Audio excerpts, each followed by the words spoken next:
ada YouTube. YouTube-nya itu Jejak Pena 99. Yang satunya ini Cina, ya, entrepreneur luar biasa.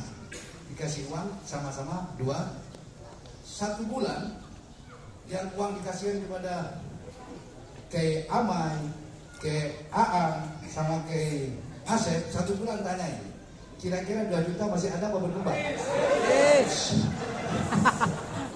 Ya, tapi itu yang dikasihkan ke Cina tadi, yang punya entrepreneur, sebulan-bulan tanyain, berapa duit yang 2 juta? Bisa jadi 20 juta atau 10 juta. Itu bedanya. Jadi uang yang sama, kalau berada di tangan orang yang punya jiwa entrepreneur yang bagus, maka uangnya akan berkembang. Makanya kalau kiai jangan suruh pegang bisnis. Bukan untungnya yang habis, semodal-modalnya. Saya punya orang yang paling dekat dan paling saya percaya, tukang baca istighosah dari semenjak Cibitung. Saya kasih modal beliau berupa barang pakaian komplit. Saya nggak nanya-nanya. Alhamdulillah sekian bulan nanyain, habis semua modalnya. Boro-boro saya dapat untungnya, modalnya pun habis. Apa saya nyalahkan beliau? Tidak, saya yang salah. Sudah tahu kiai suruh dagang, tidak bisa. Betul gitu ya? Nah inilah, makanya tujuan tadi kita hikot, kita bisa dapat dana dari mana? Itu urusan nanti yang kita bangun dulu kebersamaan, betul nggak? Itu soal gampang, ya. Soal gampang. Kalau kenapa? Semakin banyak orang terkumpul, apalagi bergerak di bidang ekonomi, ini akan semakin mudah untuk dapatkan pinjaman atau kucuran dana. Betul nggak ini? Betul kan? Makanya kata Roma Irama, apa yang kaya makin kaya, yang miskin makin miskin? Apa penyebabnya? Ya sudah tahu, sudah cari. Yang jelas itu namanya sunnatullah. Kalau semuanya kaya, kan siapa yang mau jadi talent? Ya? Jadi ada kaya, ada miskin, itulah kehidupan. Yang jelas bagaimana kita hidup bisa bermanfaat untuk orang lain. Ada yang mau bertanya lagi? Itu dulu. Assalamualaikum warahmatullahi wabarakatuh. Selamat siang menjelang sore, Abah Kiai Haji Junaidi Al-Baghdadi. Saya pertama kali datang ke sini. Rindu sebenarnya 2 pekan yang lalu hadir ke sini, tapi ada kendala. Dan ini yang perdana. Saya dari Bogor, perkenalkan Pudin Saifuddin, binaan Korwil Bapak Haryanto. Izin Abah Kiai, saya mau bertanya terkait fasilitas dari Korlap. Atau selama ini yang kita tahu bahwa Korlap itu merekrut mitra, ya Pak ya. Nah kemudian relevansi daripada Korlap itu pada prinsipnya bukan hanya mengontrol mitra untuk bekerja, tetapi bagaimana kita mampu mengontrol aset perusahaan J-Connect dan C-Connect. Betul gak Pak? Betul. Ya.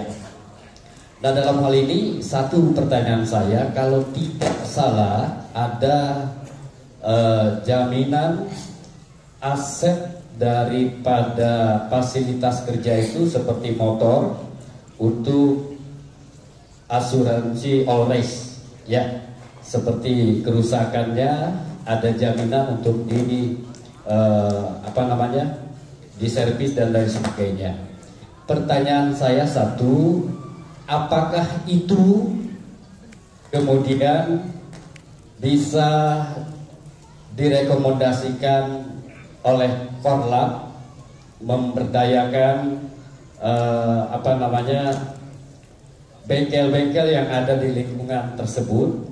Ya, katakan Korlap itu memberikan rekomendasi kepada manajemen J-Connect C-Connect, ataukah dari J-Connect C-Connect kemudian sudah ada aturan mainnya di titik-titik Korlap tertentu yang disiapkan?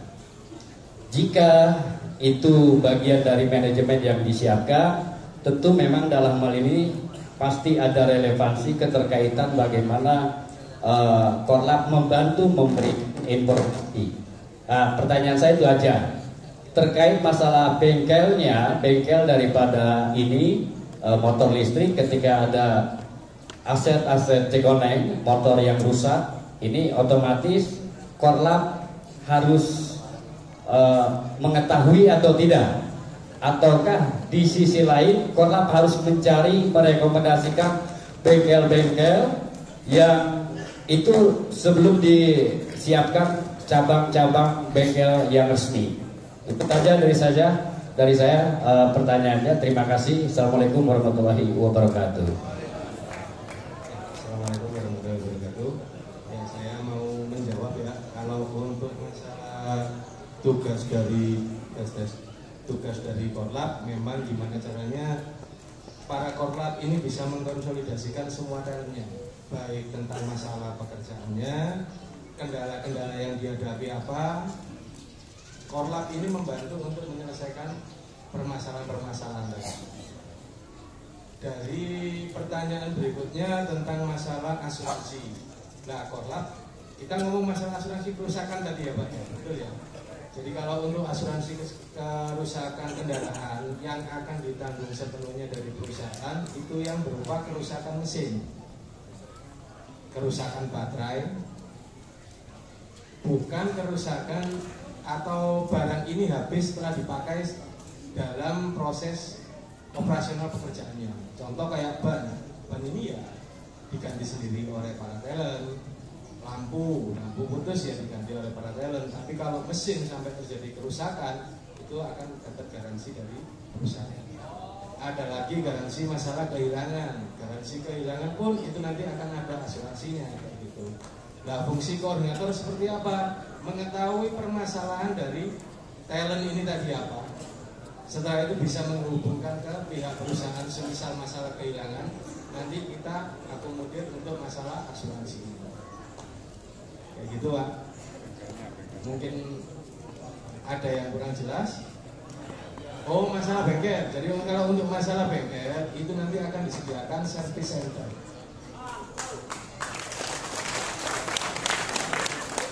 Ya, kira-kiranya seperti itu service center. Terus ada lagi, kan ini nanti ada POC dulu.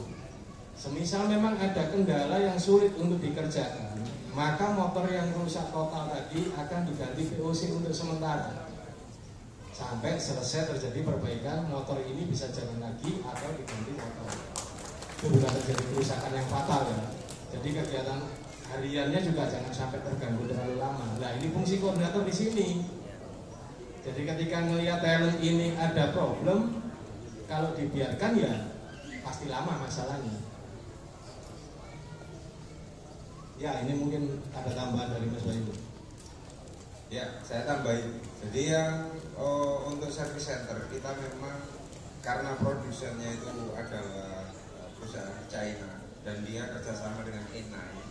Nanti Enai itu akan sediakan service center di tiap-tiap daerah itu untuk khusus motor terkait mesin, baterai, controller. Itu yang mendapat garansi. Untuk kehilangan nanti akan di cover sama asuransi, benar tadi, asuransi untuk kehilangan atau pengerusakan atau misalnya tabrak dan seterusnya. Nah, di luar itu sebetulnya ada lagi kendala-kendala yang bisa jadi dihadapi oleh talent itu terkait motornya juga. Tadi kayak kena keronjalan atau kena lubang atau apa sehingga ada masalah sama driver. Koordinator pun bisa koordinasi dengan tim HR yang ada di Sekonek untuk ngurus orangnya, misalnya dia butuh ke puskesmas atau ke rumah sakit seperti itu. Jadi koordinator itu kayak bridging antara talent dengan perusahaan. Nah, tapi bagaimana misalnya itu terjadi serentak dan ternyata dari tim HR itu nggak ngatasi gitu. Nah, di aplikasinya Sekonek itu beda sama Gojek sama Grab, dia ada emergency button. Ketika dia diklik nanti emergency buttonnya, teman-teman yang lain, talent yang lain atau siapapun yang punya aplikasi Jekoneng akan tahu di situ ada kejadian apa dan dia bisa datang ke situ. Jadi emergency button itu memang saya rancang untuk hal yang misalnya terjadi bersamaan seperti itu sih. Jadi kita bisa tahu, tak perlu WhatsApp atau apa, satu tombol toh ini dipencet udah panggil semua.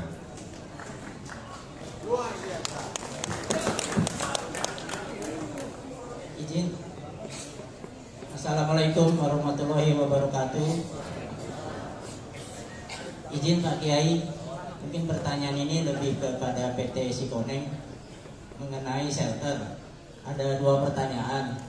Pertama itu adalah informasi dari Kiai bahwa kita diminta siapkan shelter kalau bisa di tempat korlap.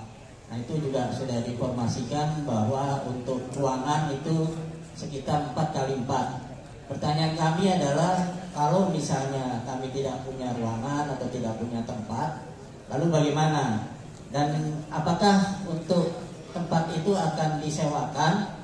Lalu kami akan diberikan bantuan. Apabila diberikan bantuan itu dengan cara berapa lama? Lalu apa saja yang harus kami siapkan? Pertanyaan kedua adalah mengenai cas baterai. Itu juga akan ditempatkan paling tidak bersama-sama dengan yang ada di ruangan 4x4. Nah itu untuk persiapan cas baterainya itu mengenai listriknya sebagai macam itu disediakan oleh PT Jekoneng atau bagaimana ke depannya nanti. Terima kasih. Assalamualaikum warahmatullahi wabarakatuh. Jadi kita nanti akan bekerja sama mungkin dengan beberapa masjid terdekat. Misalnya satu kecamatan kita ada berapa titik, apa dua, apa satu titik sebagai sentral untuk kita ngecas di situ. Jadi kalau ditempatkan di masing-masing korlap nanti akan timbul kecemburuan sosial. Betul nggak?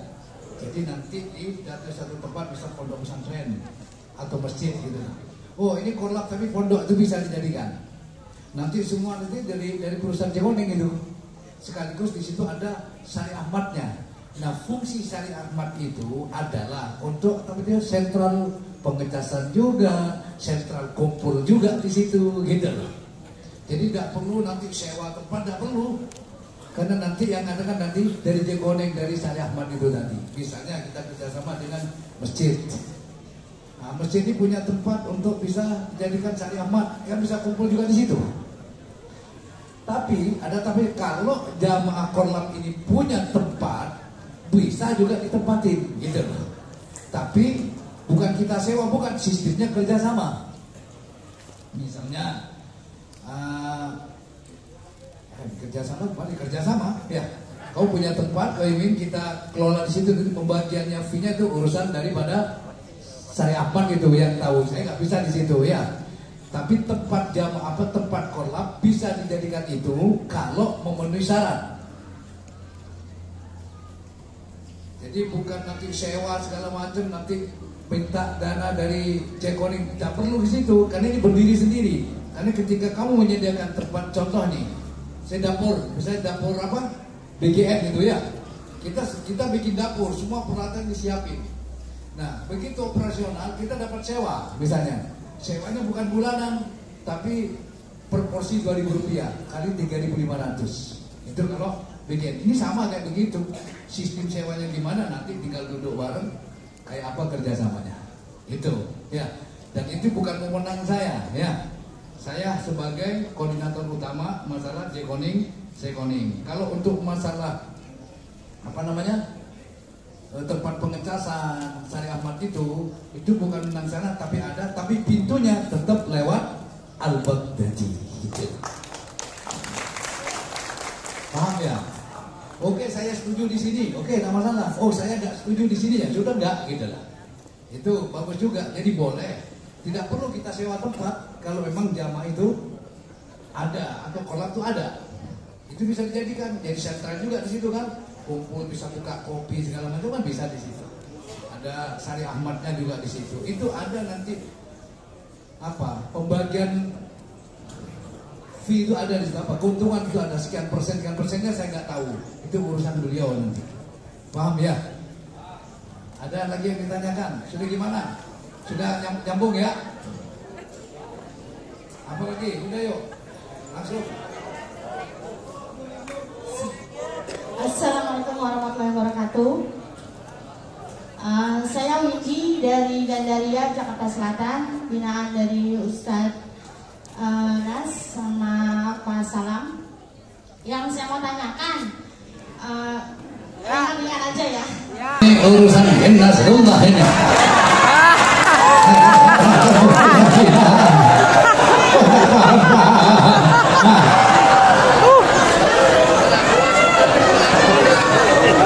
Saya tidak perlu jelasin lagi, tanya sama pembinanya itu.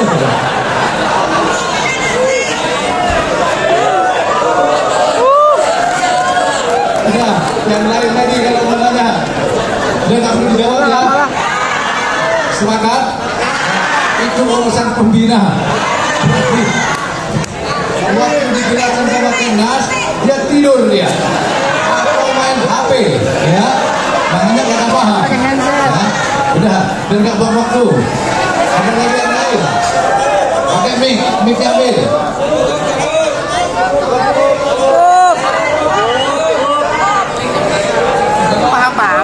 Cukup?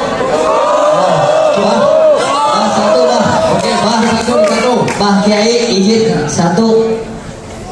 Iya, izin.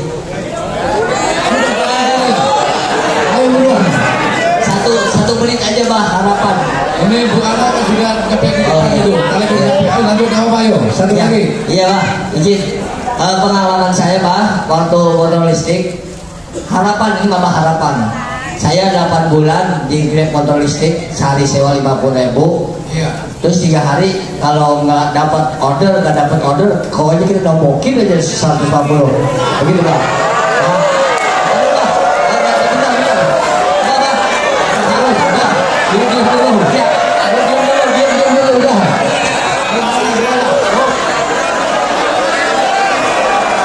Harapan bang, ya.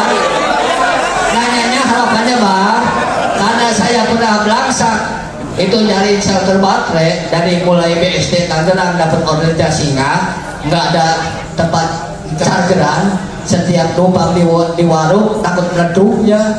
Saya harapan semoga shelter baterai ini setiap wilayah kecamatan atau wilayah orang semakin banyak bang, supaya harapan kita tidak bisa shelter bang. Oke, itu sudah dipikirkan. Tidak pernah belangsak. Bahkan saking hebatnya hidung kamu bisa buat ngecas.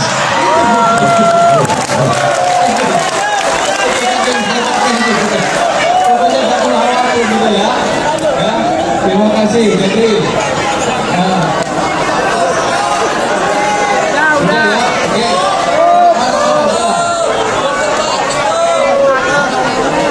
Mana anu? Sudah ya.